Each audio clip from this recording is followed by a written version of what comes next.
Well, good morning and happy Monday. I hope you had a great weekend.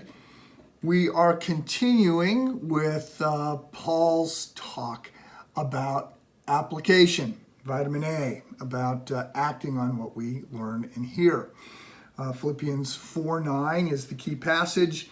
Paul has talked about the things we're supposed to think about, and then he says, the things that you have learned and received and heard and seen in me, practice these things, and the God of peace will be with you. And so on Friday, I said, look, knowledge is not enough. In John 13 and in Luke 11 and other places, Jesus will say things in essence. If you hear these things, if you learn these things, you are blessed, provided that you do them, provided that you apply them. And that's a point that Paul is making. The Bible makes a distinction between a fool and a wise person. And this is not anything to do with IQ. A fool is somebody who lives foolishly. A wise person is somebody who actually applies truth to their life and lets it guide their decisions. So I want to make two related points today. Number two, good intentions are not enough.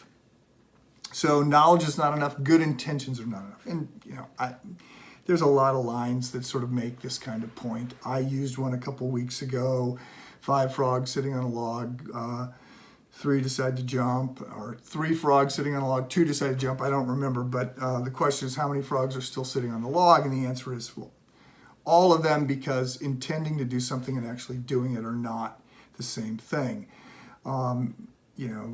Good intentions and $2 will buy you a cup of coffee at Starbucks, or I don't know, maybe $3. But the point is, there's a difference between intentions and actions. In 1 Samuel, chapter, middle of the book, 15 maybe, in 1 Samuel, Saul is told to do something. He does something else, but he says, I did this in order to bless God. And the line, the sort of haunting line that Samuel says and is repeated throughout, in a reoccurring way throughout the Old Testament, is obedience is better than sacrifice. Obedience, just do it. Do what you are asked to do. So that leads to the third point. Believing God is not enough. Now, I'm splitting hairs. Knowledge is not enough. Good intentions are not enough. Believing God is not enough.